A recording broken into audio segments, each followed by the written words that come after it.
Hi, I'm Dana Shoaf, editor of Civil War Times Magazine, and I'm back with Melissa Winn, director of photography, and we're on the Fredericksburg National Battlefield. And if you saw our first broadcast, we were at the top of Marye's Heights, looking at the Major General Andrew Atkinson Humphreys Monument, the monument to his division. And during that broadcast, we had a little technical glitch when Melissa accidentally hit the wrong button, and briefly the camera switched to her. That's just live TV, so we just want to apologize for that little glitch, and it won't happen again. But here we are, and now we're at the base of Marye's Heights, and to my right you can see the notorious stone wall, sort of if you want to pan that way. Melissa, people could see the wall stretching off in the distance that bordered the sunken road. And if you can imagine this location bristling with Confederate muskets. We talked about Tyler's brigade and Albach's brigade, mostly consisting of green 9-month soldiers. This is the area that they were attacking. They were aiming right for this section of the stone wall before they were turned back by the tremendous gunfire. And they were aiming in an area right where a house was located. This is called the Innes House. This is a rare survivor. And you can imagine, not only did Union and Confederate troops suffer here during the Battle of Fredericksburg, but imagine the civilian population caught in this tremendous crossfire. And again, this is a rare survivor. We're going to go over and meet our friend Eric Mink, and Eric's going to take us in the Innes House, and we're going to get to see something really cool in a section of the house that is not open to the general public. So come on over and let's talk to Eric. How you doing? Doing all right, Dana. Good to see you. Everybody, this is Eric Mink, and Eric, what is your title here at Fredericksburg? I am a historian and the Parks Cultural Resource Specialist. And how long? You've worked for the National Park Service quite a long time. I have. I've been working, started here in 1993, so it's been 26 years working for the Park Service. Wow, almost 30 years. Yeah. That's awesome. And I don't say it enough in these broadcasts. A lot of what we do, we do on National Park Service sites, and what a fantastic thing the National Park Service is, and how great they are in keeping these battlefields. And Eric sort of exemplifies the best of those standards. He's an excellent historian, he cares about this place, and he really knows it deeply. And he's going to show us the Innes House and tell us a little bit about it. It's one of the most meaningful places to the battlefield on him. So you want to take us on inside? Sure. Yeah, let's head on inside. Okay.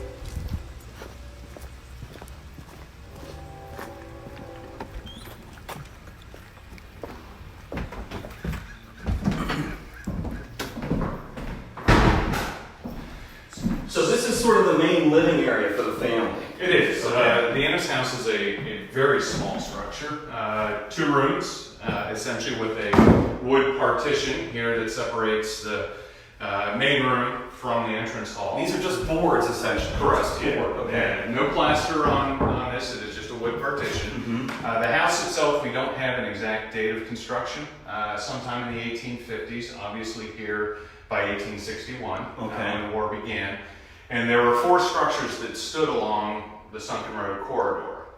This is the only one that still survives. Okay. And it's pretty miraculous that it does still survive, given its size. Yeah. We, the Park Service, acquired the Innes House in the early 1970s. And to be honest, we didn't even know what we had inside until we began the rehabilitation and restoration work. That started in the 1980s. And all of this that you see on the wall here is the effect of musketry. Yep, musketry. All these are bullet strikes through this plank wall. 2 battles were fought here. December of 1862, second battle during the Chancellorsville campaign in May of 1863. And after the war, there obviously was no effort to replace or repair the damage. Yeah. And when we acquired it in the 1970s, it had simply been covered with wallpaper. And so when we began the process of removing the wallpaper, all of this became visible and known to us. And now, what did the Innes family do? Were they small farmers, or? Well, it's a very confusing arrangement with the Innes family. Martha Stevens, who is perhaps one of, if not the most well-known civilian tied to the Battle of Fredericksburg, she lived in the house just to the south of here, the next lot over. It's just next over. There's a foundation you can see. Yeah, Mm-hmm. Her house survived the war, but burned in the 1920s. Mm-hmm. She actually owned this house at the same time during the Civil War. And Martha Stevens was also known as Martha Innes. Okay. And so it's very difficult to untangle the family relation. Okay. But the 1860 census indicates a John Innes, or Enos, E-N-N-I-S, there's a differing in spellings, was living in this building. Okay. But by the time of the Battle of Fredericksburg, more than likely this was an empty structure, Okay. with Martha and her family living next door. I see. And Have you ever counted how many strikes there are here? we have not. Okay. And in fact, the house itself continues to reveal the damage.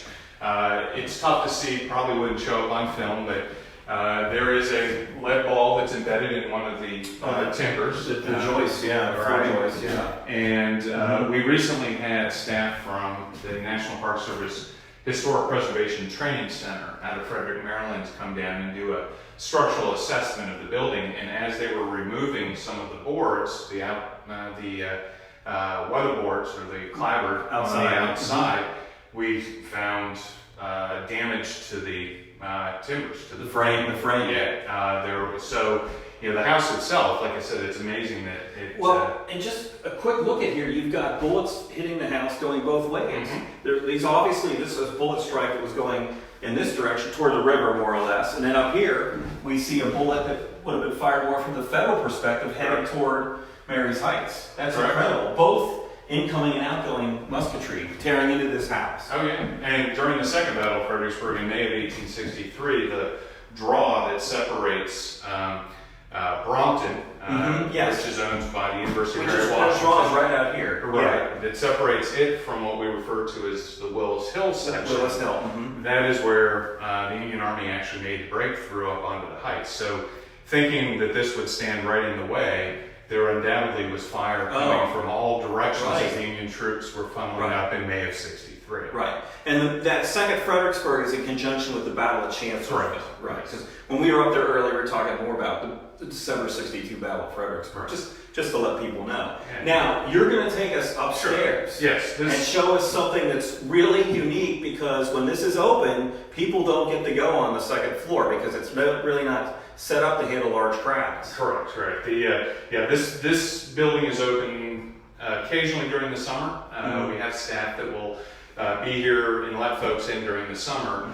But upstairs, the staircase is just too narrow, and it's a very small space, so we do not take visitors upstairs. But just as there's evidence of the war here, there's evidence of the war on the second floor that folks don't. Let's go up and take a look at it.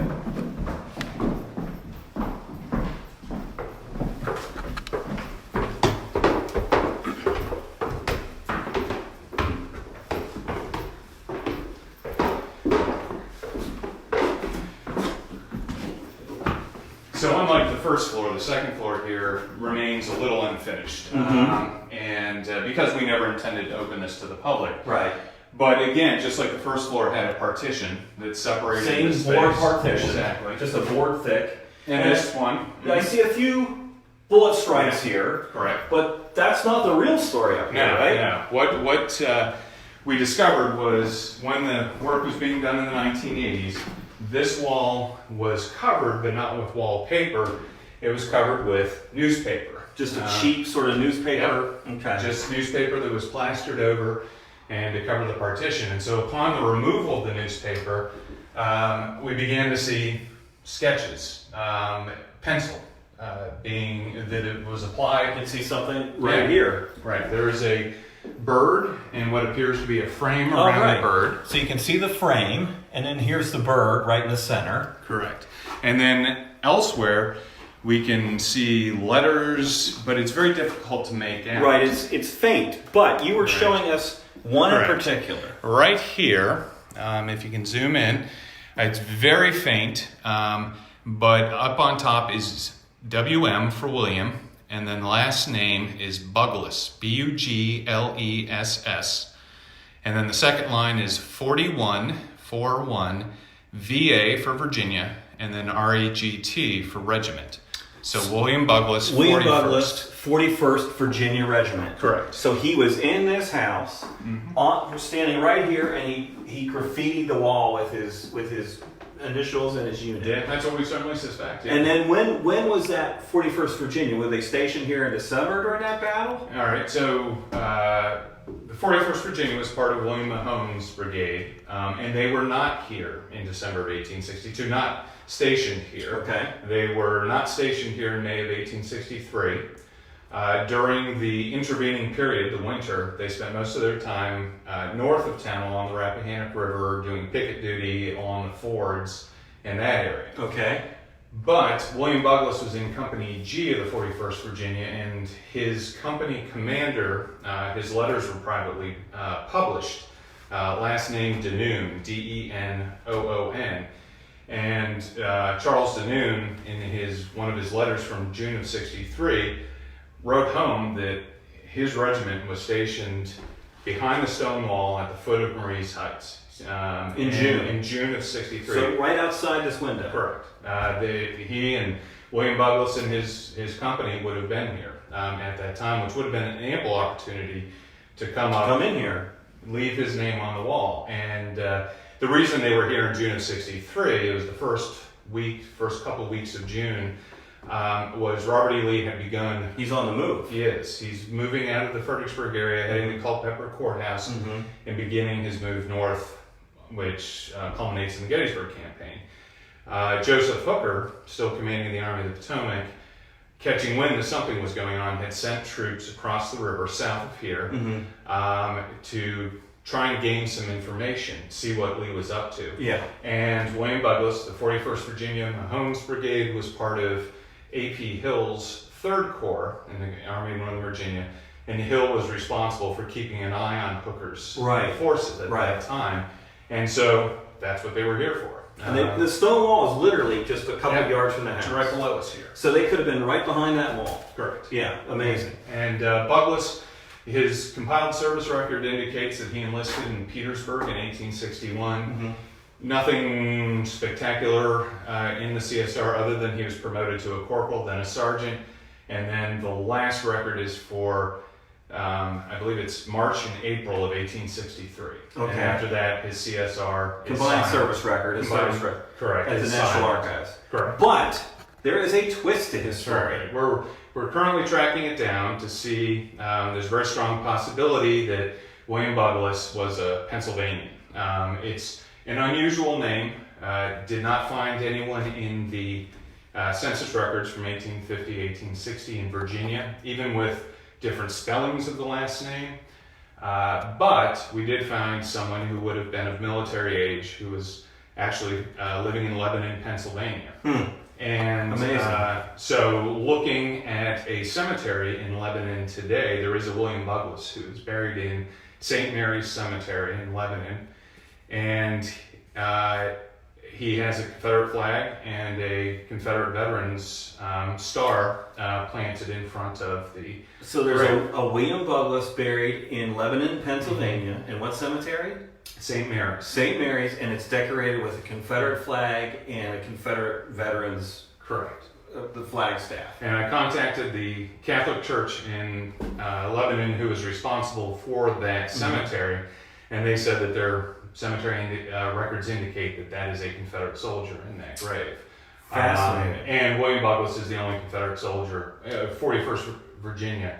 He's the only soldier with that name. So you're going to go up at some point, I would guess, to take a look at this. And the Lebanon County Historical Society, I've been in contact with them, and they are in the process of digging through their records to see what they can find. So just from this shadow little pencil writing on the wall, we have this fascinating story about a Confederate soldier who may have come from Pennsylvania or had family roots there. Certainly seems like he's probably buried there. He is, and which obviously raises any number of questions. Yeah, why is he buried there? Why is he buried there? Yeah. Why did he come south? Right. What is his story? And that's the amazing thing about Civil War graffiti. You find a name, the name is intended by the individual to let someone know that they were here, and 150 years later, we're trying to figure out his story.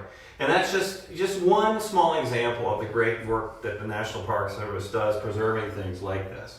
And I know Eric's the kind of person who's going to take this and really, find out as much as he can about it. I really appreciate you bringing us in here. This is the first time I've been on the second floor and telling us this great story. Fantastic stuff. And I thank you a lot for All your right, your thank time you, today and coming over.